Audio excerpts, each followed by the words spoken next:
Let's get educated. That's why we're here, to bring you the stories impacting K-12 classrooms and college campuses. It's time for a little education.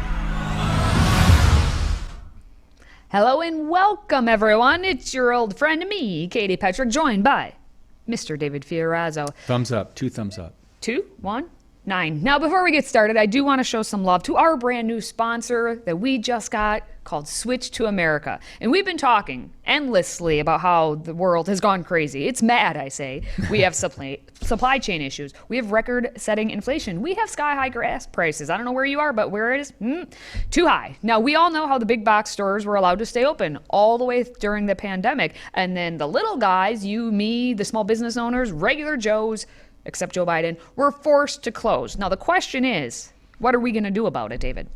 Well, we can start by visiting our friends at switchtoamerica.com. Visit switchtoamerica.com right now to see all the alternatives you can buy that are made right here in the good old USA. Again, switchtoamerica.com. If you love this country, support American companies.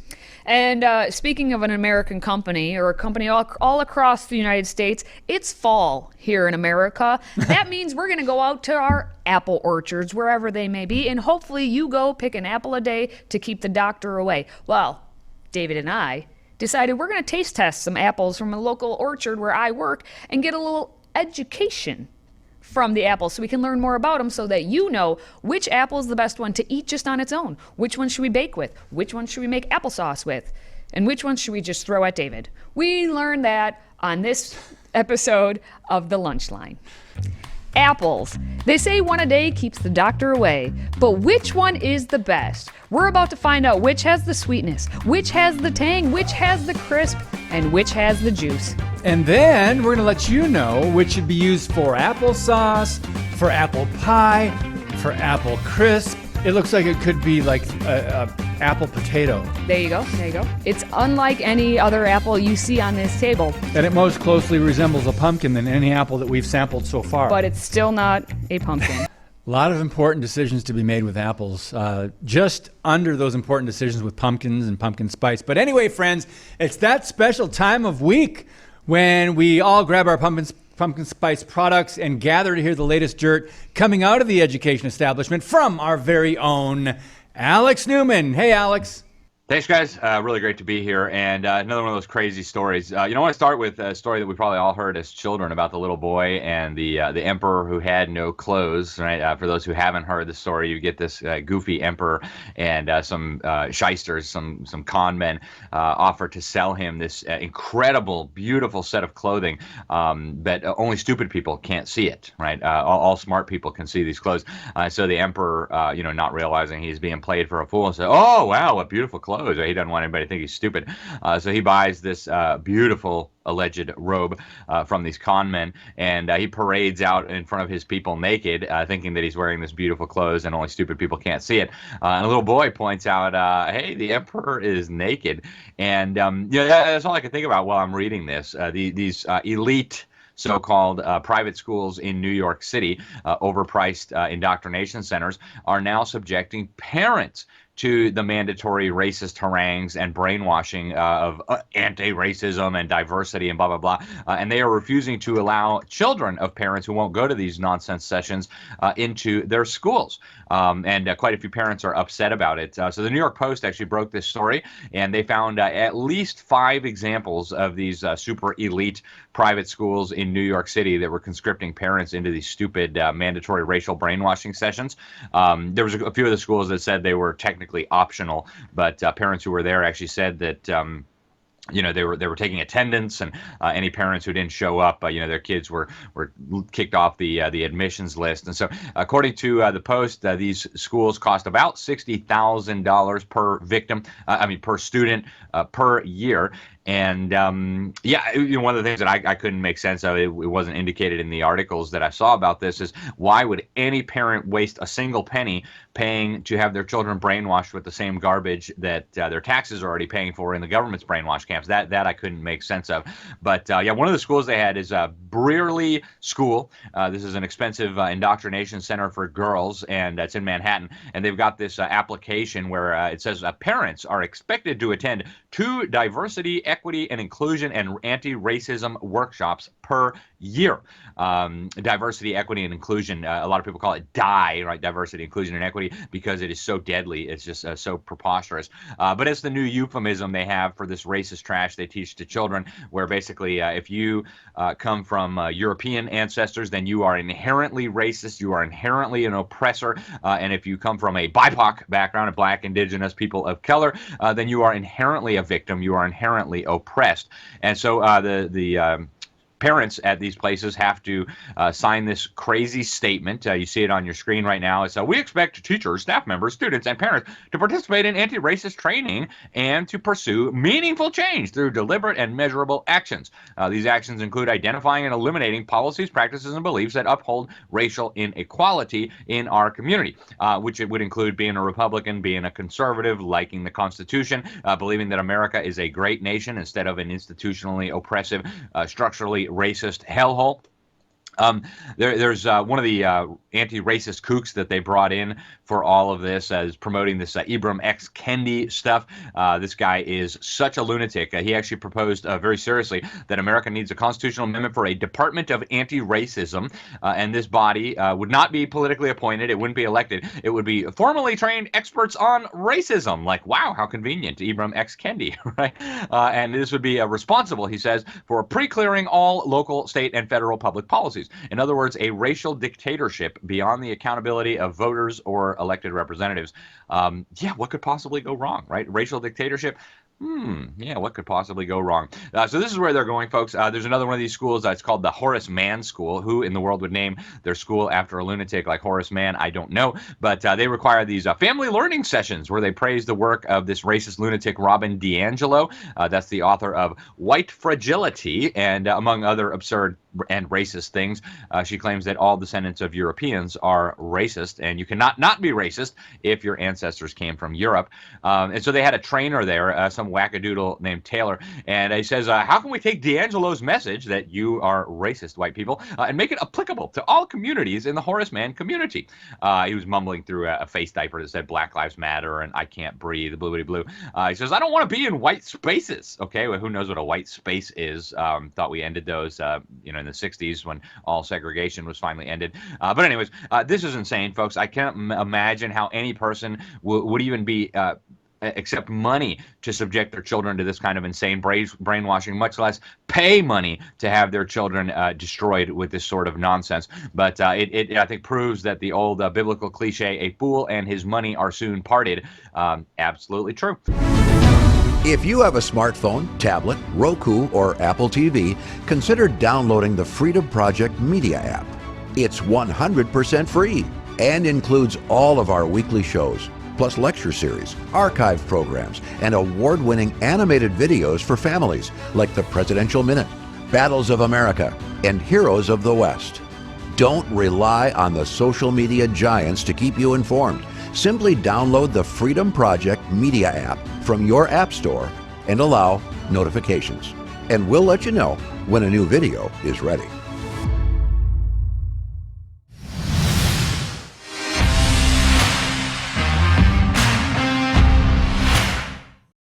Well, we have arrived at a moral and cultural tipping point in America and are in desperate need of a wake-up call. There are over 300,000 churches in this nation, but fewer people than ever are living out their faith in public. The influence of Christianity has steadily decreased, while our culture has become secularized. We may have reached a Bonhoeffer moment. Our religious freedoms are under attack. And as the nation lurches further left and millions of Christians don't vote in elections, some believe there's still time to prevent the complete destruction of our nation. I'm not so sure. I'm David Fiorazo, and this is Christ and Culture.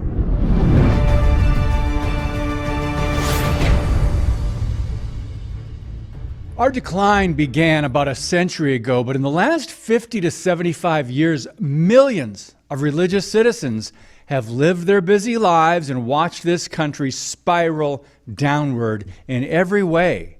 Sin is celebrated in public. Evil is called good. Biblical literacy of Christians today is at an all-time low.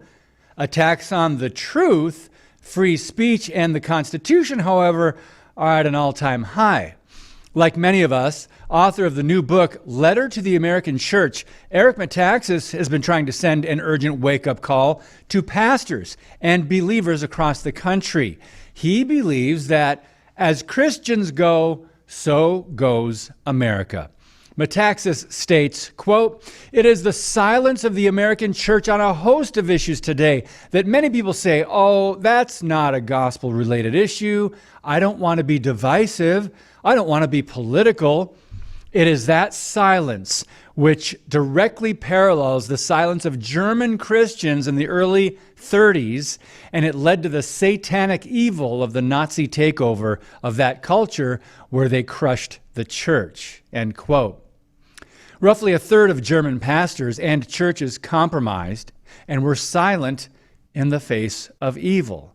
Metaxas also says that if only another few thousand Protestant pastors had resisted tyranny at that time and spoken out, the Nazis would not have succeeded.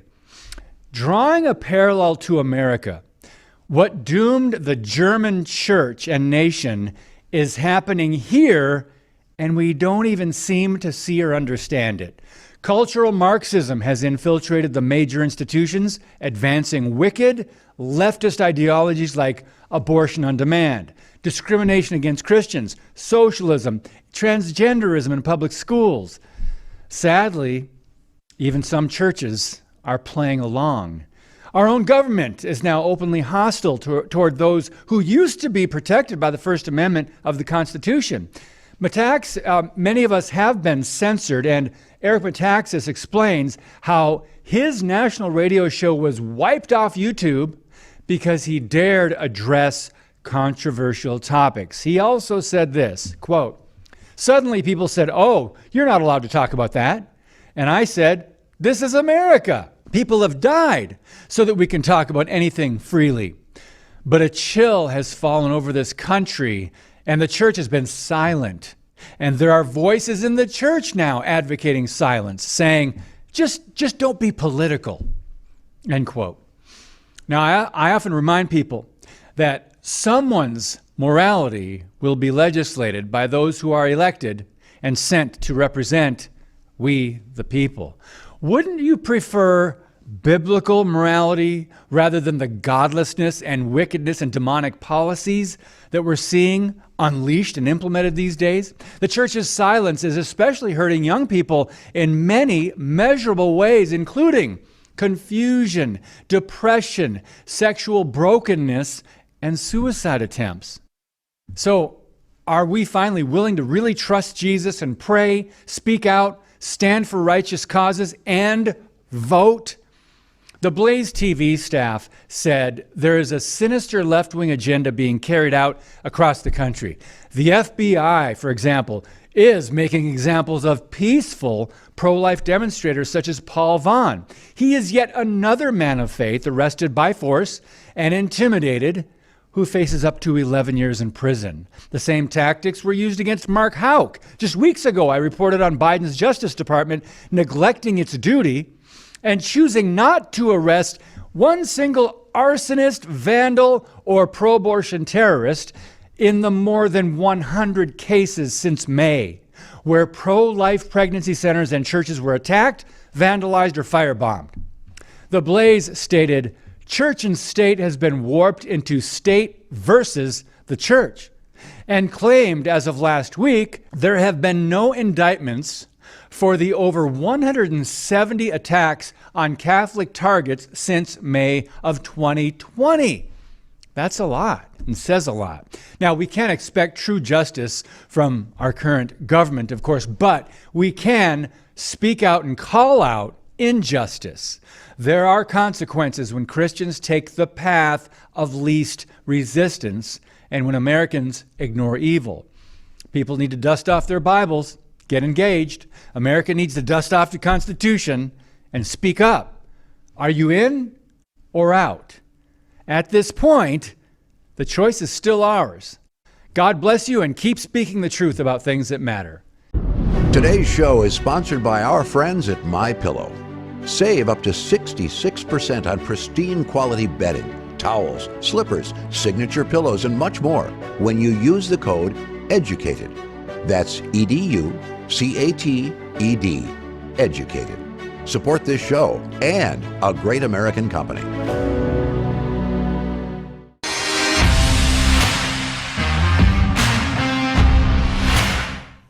All right, well, let's take a little time to find out what is trending left. And let me start things off by saying, Mom and Dad, we preach day after day after day about how you are the most important influencer in your child's life. So why, oh why in the whole wide world are we seeing more and more examples of parents exposing little children to perverted men dressed in women's clothing? Stop forcing this upon your kids. But that's where we're going to start today, with the cutest 3-year-old girl attending a drag show complete with cheers and music and cash tips for men dressed like women. Here we go. First drag show? First drag show ever. Baby over here, look at this. What's your name, sweetheart? What's your name? I'm Lily. How old are you? You're 3? Gorgeous! Look at this little angel. You want a shot?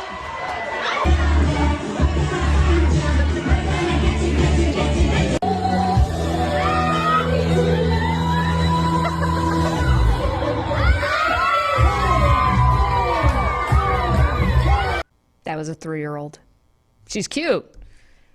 But that was a 3-year-old whose parent, I assume, was the one giving the money to her to then give to the man for flinging his leg up and down. All right, well, we're going to continue the madness by heading to Columbia, South Carolina, where an outdoor pride event, of course, featured a drag queen. Only this drag queen welcomed what appeared to be about a 5-year-old girl on stage to dance with him. Again, I remind you, these are men who want to dress like women and dance for people wearing mere threads. So after the drag queen danced with the little girl, he then enlisted her to help collect cash from the audience cheering the spectacle on. And of course, to remind you of this little girl's innocence, you can see her there collecting money while also holding on to a little red balloon. That poor, poor girl. Wasn't there a horror movie that involved a red balloon? It, I do believe, is the name of that, so maybe that's what was going on there. Now, I wish we could say we were done, but next we head to Austin, Texas, where a young girl, maybe 9 or 10 years old now, I guess we're getting a little bit older here, can be seen copying the dance moves being demonstrated by gay men on stage. And as you can see, the girl is front and center at this musical festival, learning just how to twerk and dance provocatively, as gay men put on a, of course, family-friendly show for all ages to enjoy.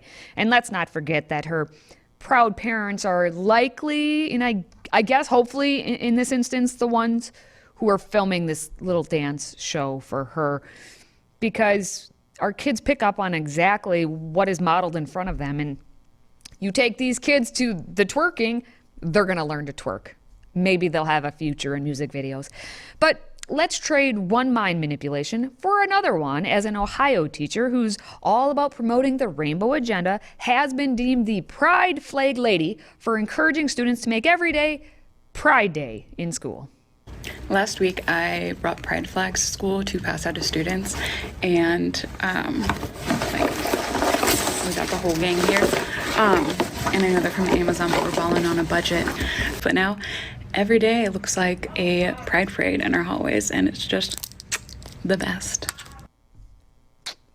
Hopefully she's not teaching again next year, because clearly her only agenda item is to have these pride flags be everywhere, because she wants to taste the rainbow at all points of the day. Now, finally, let's wrap things up with a video that really sums up what we've been talking about for months. We know what teachers are pushing in classrooms across the country, and now we have substitute teachers who want their turn to preach at the woke altar.